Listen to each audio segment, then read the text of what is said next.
What's up, world? We're back. More Outwitting the Devil. In the first video, I took you through a little intro, kind of skipped past most of the, could call boring background info. It is informational for sure, helps you understand where the guy's coming from, but we're going to dive right into the interview because that's the meat and potatoes of all of this. So today I'm taking you through the first chapter of Outwitting the Devil, where he actually confronts the devil and they begin their dialogue. It's very interesting. All right.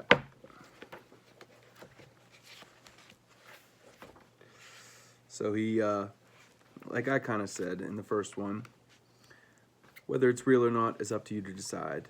But he kind of gives us a breakdown too here before we start. So here we go. An analysis. Let us now briefly analyze the strange interview you are about to begin. Some who will read will want to ask after they finish it, did you really interview the devil? Or did you merely interview an imaginary devil? Some may wish the answer to this question before they begin. I will answer in the only truthful way I could answer, by saying that the devil I interviewed may have been real, just as he claimed to be, or he may have been a creation of my own imagination. Whichever he was, real or imaginary, is of little importance compared with the nature of the information conveyed through this interview. The important question is this: does the interview convey dependable information which may be helpful to people who are trying to find their places in the world? If it conveys that sort of information, no matter whether it is conveyed in the form of fact or fiction, then it's worthy of serious analysis through careful reading, which I am doing for you right here. I love this book, and that's exactly what it makes me want to do. Read it over and over and over and really grasp it. I'm not concerned in the least to the real source of the information or as to the real nature of the devil whose astounding story you're about to read. I'm only concerned with the fact that the devil's confession squares perfectly with what I have seen of life. Agreed. I believe the interview does convey information of practical benefit to all who have not found life to be friendly, and the reason I believe so is the fact that I have made the central theme of this book yield to me all the happiness I need in the form best suited to my nature. I've had experience with enough of the principles mentioned by the devil to assure me that they will do exactly what he says they will. And that's enough for me. So I pass the story of the interview on to you, whatever you may be able to make of it, to pay you in useful dividends. Perhaps you will get the greatest values if you accept the devil as being what he claims to be, relying upon his message for whatever it may bring you that you can use. And don't worry as to who the devil is or whether he exists. If you want my honest personal opinion, I believe the devil is exactly who he claims to be. Now, let us analyze this strange confession. After forcing his way into consciousness of the devil, Mr. Earthbound, Napoleon Hill, that's what the devil calls him, began the unwilling interview with questions which could not be evaded. Here begins the interview with the devil. Okay, like I said, I'm going to try to go back and forth, so you'll know if you're paying attention. You'll know who's the question and who's answering. Here we go. I have uncovered the secret code by which I can pick up your thoughts. I've come to ask you some very plain questions. I demand you give me direct and truthful answers. Are you ready for the interview, Mr. Devil? Yes, I am ready, but you must address me with more respect. How about that? During this interview, you will address me as Your Majesty. Wow. Wow. The idea of calling the devil Your Majesty, even if you believe to be a good person, an upstanding Christian or, Christ-following person. That struck me a little odd at first, too. You will address me as Your Majesty. So he says, by what right do you demand such royal respect? Well, you should know I control 98% of the people of your world. Do you not think that entitles me to rate as royalty? Wow. Have you proof of your claim? Yes, plenty of it. Of what does your proof consist? Of many things. If you want answers, you will address me as Your Majesty. Some things you will understand, some things you will not. In order that you may get my viewpoint, I shall describe myself and correct the false notions of people have of me in my place of abode. That's a fine idea, Your Majesty. Start by telling me where you live and then describe your physical appearance. We all want to know that. He says, my physical appearance? Why, my dear Mr. Earthbound, I have no physical body. I'd be handicapped by such an encumbrance as those in which you earthbound creatures live. I consist of negative energy, and I live in the minds of people who fear me. I also occupy 1/2 of every atom of physical matter and every unit of mental and physical energy. Perhaps you will better understand my nature if I tell you I'm the negative portion of the atom. Okay, I see what you're preparing to claim. You're laying the foundation to say that if it were not for you, there would be no world, no stars, no electrons, no atoms, no human beings, nothing. Is that correct? True. Absolutely true. Well, if you only occupy 1/2 of energy and matter, then who occupies the other half? As we know, the other half is occupied by my opposition. Opposition? What do you mean? The opposition is what you earthbound call God. So you have the universe divided up with God. Is that your claim? It's not my claim, but it's the actual fact. Before this interview is finished, you will understand why my claim is true. You will also understand why it has to be true, or there could be no world such as yours, no earthbound creature such as you. I am no beast with a forked tongue and a spiked tail. Wow. But you do control the minds of 98 out of every 100 people. You said so yourself. Who causes all the misery in this 98% devil-controlled world if it's not you? I have not said that I do not cause all the misery of the world. On the other hand, I boast of it. It is my business to represent the negative side of everything, including the thoughts of you earthbound people. How else could I control my people? My opposition controls positive thought. I control negative thought. How do you gain control of the minds of people? Oh, that's easy. I merely move in and occupy the unused space of the human brain. I sow the seeds of negative thought in the minds of people so I can occupy and control the space. You must have many tricks and devices by which you gain and hold control of the human mind. Oh, to be sure. I employ tricks and devices to control human thought. My devices are clever ones, too.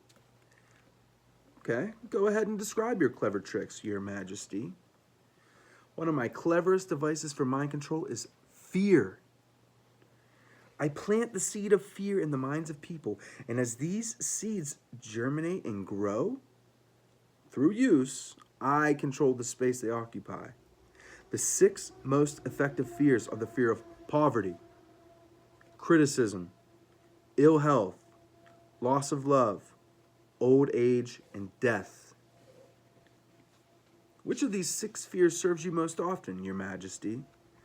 The first and the last, poverty and death. At one time or another during life, I tighten my grip on all people through one or both of these. I plant these fears in the minds of people so deftly that they believe them to be their own creation. I accomplish this end by making people believe I'm standing just beyond the gate entrance of the next life, waiting to claim them after death for eternal punishment. Of course, I cannot punish anyone except in that person's own mind, through some form of fear. But the fear of the thing which does not exist is just as useful to me as the fear of that which does. All forms of fear extend the space I occupy in the human mind. Wow. Your Majesty, will you explain how you gain this control over human beings? Well, the story is too long to be told in a few words. It began over 1,000,000 years ago when the first man began to think. Up to that time, I had control over all mankind, but enemies of mine discovered the power of positive thought, placed it in the minds of men, and then began a battle on my part to remain in control. So far, I've done quite well, having lost only 2% of the people to the opposition. I take it from your answer that men who think are your enemies. Is that right? Okay, I should stop here and say, in this book, the devil says a lot of like masculine terms. When he speaks of humans, he says, you know, whatever man can do in a man's mind. You know, it's not about being sexist or, you know, patriarchal or anything. I think it's just, you know, the devil is just saying man as humankind. You know, so I'll try to remember as I'm reading to put in their, them, you know, like both sexist things, but I'm sure I'm going to, you know, just not be able to do that all the time. He says it a lot in this book. So just to clarify that right there. I take it from your answer that people who think are your enemies. Is that right? It's not right, but it is correct, he says. Okay. Tell me something more about the world in which you live. I live wherever I choose. Time and space do not exist for me. I am a force best described to you as energy. My favorite physical dwelling place, as I've told you, is in the minds of the earthbound. I control a part of the brain space of every human being. The amount of space I occupy in each individual's mind depends on how little and what sort of thinking that person does. As I have told you, I cannot entirely control any person who thinks. Okay, you speak of your opposition. What do you mean by that? My opponent controls all the positive forces of the world, such as love, faith, hope, optimism. My opponent also controls all the positive factors of all natural law throughout the universe. The force which keeps the earth and the planets and all the stars balance in their courses. But these forces are meek in comparison with those which operate in the human mind under my control. You see, I do not seek to control stars and planets. I prefer the control of human minds. Wow. Straight from the devil. You know, that is very, it really does, you know, that's a testament to how powerful we are, you know, and how much we do mean in a world that belittles us, you know, tells us we're powerless, you know, to some degree. Doesn't, you know, might not straight out tell you that, but a lot of things in the world are you know,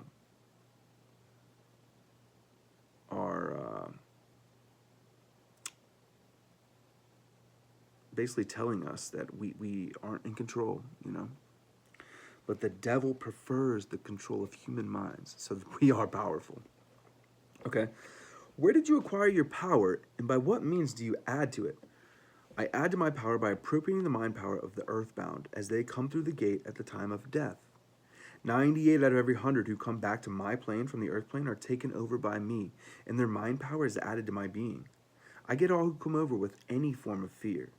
You see, I'm constantly at work preparing the minds of people before death so I can appropriate them when they come back to my plane. Okay, will you tell me how you go about your job of preparing human minds so you can control them? Well, I have countless ways of gaining control of human minds while they're still on the earth plane. My greatest weapon is poverty. I deliberately discourage people from accumulating material wealth because poverty discourages men from thinking and makes them easy prey for me. There we go. Poverty discourages people from thinking and making them easy prey for me. My next best friend is ill health. An unhealthy body discourages thinking. And then I have countless of workers on earth who aid me in gaining control of human minds. I have these agents placed in every calling. They represent every race, creed, every religion. Wow. That's a good question here. Who are your greatest enemies on earth, Your Majesty? His answer is, all who inspire people to think and act on their own initiative are my enemies. Such men as Socrates, Confucius, Voltaire, Emerson, Thomas Paine, and Abraham Lincoln. And you are not doing me any good either. Is it true that you use men who have great wealth?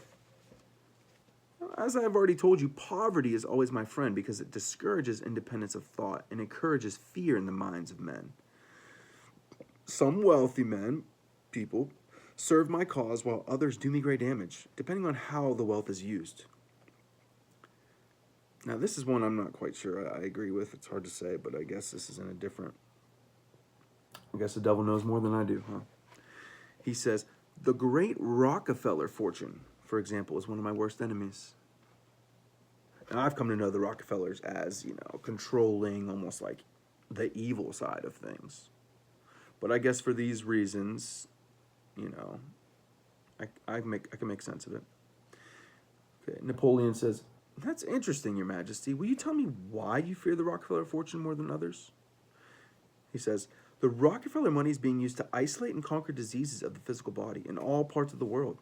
Disease has always been one of my most effective weapons. The fear of ill health is second only to the fear of poverty. The Rockefeller money is uncovering new secrets of nature in 100 different directions, all of which are designed to help men take and keep possession of their own minds. It's encouraging new and better methods of feeding, clothing, and housing people. It's wiping out the slums in the large cities, the places where my favorite allies are found. It is financing campaigns for better government and helping to wipe out dishonesty in politics. Doesn't seem that way, huh? Although I do have hope here moving ahead. It is helping to set higher standards in business practice and encouraging businessmen to conduct business by the golden rule. And that is not doing my cause any good. Okay, so what about these boys and girls who are said to be on the road to hell? Are you in control of them? Well, I can answer that question only with yes and no. I have corrupted the minds of the young by teaching them to drink and smoke. But they have baffled me through their tendency to think for themselves. Even if it is kind of wacky. Okay. You say you have corrupted the minds of the young people with liquor and cigarettes. I can understand how liquor might destroy the power of independent thought, but do not see what cigarettes have to do with helping your cause. You may not know it, but cigarettes break down the power of persistence. They destroy the power of endurance. They destroy the ability to concentrate.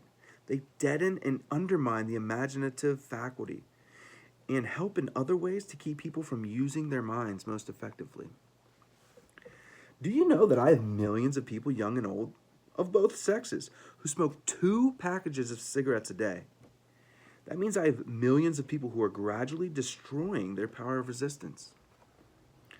One day I shall add to their habit of cigarette smoking other thought-destroying habits until I shall have gained control of their minds. That's what he does. See, habits come in pairs, triplets, quadruplets. Any habit which weakens one's willpower invites a flock of its relatives to move in and take possession of the mind. Wow. The cigarette habit not only lowers the power of resistance and discourages persistence, but it invites looseness in other human relationships. Oh, wow. I never thought that cigarettes were a tool of destruction, Your Majesty, but your explanation throws a different light on the subject. How many converts to the habit do you now claim? I'm proud of my record. Millions are now victims, and the number is increasing daily. Soon I shall have most of the world indulging in the habit. In thousands of families, I now have followers of the habit, including every member of the family, some of them. Very young boys and very young girls are beginning to take up the habit. They are learning how to smoke by observing their parents and older brothers and sisters. Okay, which do you consider to be your greater tool for gaining control of human minds, cigarettes or liquor? Without hesitation, I would say cigarettes. Once I get a young person, to join my 2-package-a-day club, I have no trouble in inducing that person to take on the habit of liquor, overindulgence in sex, and all other related habits which destroy independence of thought and action. Wow. Never really thought of the cigarettes like that, huh? Your Majesty, when I began this interview, I had you all wrong. I thought you were a fraud and a fake, but I now see you are quite real and very powerful. Your apology is accepted, but you need not have bothered. Millions of people have questioned my power, and I got most of them at the gate as soon as they came over. I ask no person to believe me. I prefer that people fear me. I am no beggar, he says. I take what I want by cleverness and force. Begging people to believe is the business of my opposition, not mine. Wow. Napoleon says, Your Majesty, please pardon my rudeness, but I would not be able to look myself in the face again if I did not tell you here and now that you are the damnedest fiend ever to be turned loose on innocent people. I always had the wrong conception of you. I thought you were kind enough to let people alone while they were living, that you merely tortured their souls after death. Now I learn from your own brazen confession that you destroyed their right to freedom of thought, their right to freedom of thought, and caused them to go through living hell on earth. What do you have to say for that? I get what I want by exercising self-control. It is not so good for my own business, but I suggest you emulate me instead of criticizing me. You call yourself a thinker, and you are. Otherwise, you would never have forced this interview on me. But you will never be the sort of thinker that frightens me unless you gain and exercise greater control over your own emotions. Wow. All right, let us get away from personalities. I came here to learn more about you, not discuss myself. Please go ahead and tell me of many tricks you have devised for gaining control of the human mind. What is your most powerful weapon just now? That's a difficult question to answer. I have so many devices for entering human minds and controlling them that it's difficult to say which are the most powerful. But right at the moment, I'm trying to bring about another world war. Wow. How about that? This book was written in 2011. Well, published in 2011. You know, there was talks of war then. Now it's 2025, and there's definite war been going on in the Middle East. You know, Ukraine, Russia, Israel, Palestine. You know, so he says right here, right at the moment, I'm trying to bring about another world war. This motherfucker's always trying to create war. You know, division, fear. Okay, continuing with his answer. My friends here in Washington are helping me to involve America in the war. Ah, go figure, huh? Funding Israel, funding Ukraine. We all know about this stuff that's happening. Okay, it's not a secret anymore. Whether you're on Russia's side, you know, Ukraine's side, Israel, Palestine, regardless of what side you're on, it's just not a secret anymore. It's not, you know, it's public knowledge that the United States of America is giving a shitload of money to places like Ukraine, Israel, you know, billions on billions. We've sent over $100 billion to Ukraine for God knows what. Okay, and they're not going to win the war. It's not even about that. But interesting, he says, my friends here in Washington are helping me to involve America in the war. There you go. Continuing. If I could start the world to killing on a wholesale basis, I should be able to put into operation my favorite device for mind control.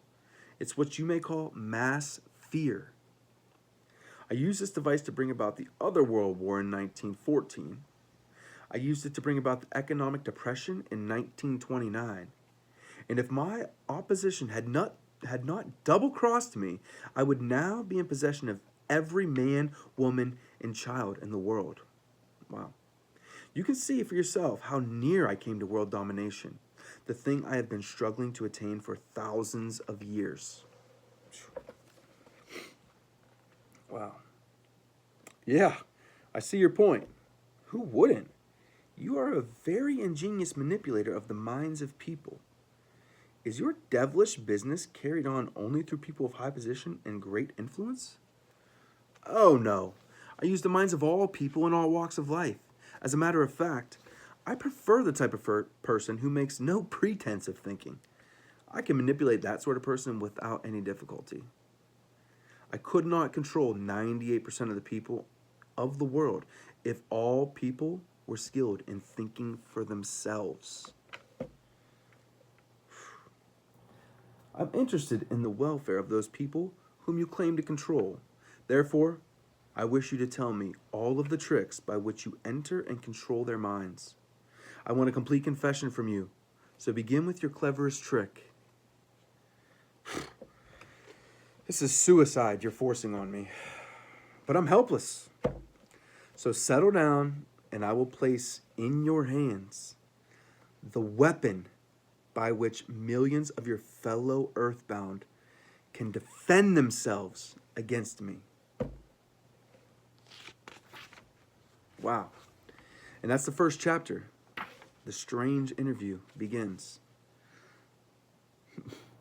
I bet you can tell already, just by the way he speaks, the answers that are given. This shit is real, and you can really use this. Okay? So, it's already over 25 minutes long here, this video. I'd like to keep them about 20. I know it's not that fun, and it's kind of hard to watch videos that get too long. So, that was the first chapter. I'll be back with the next one soon. Stick in there. Like it. Dude, share this. Share this. This is what people need to know. How to outwit the devil in this crazy, confusing world. This is it. Thank you, Napoleon. Thank you to all the people who made this possible. Thank you for watching. I'll see you in the next one.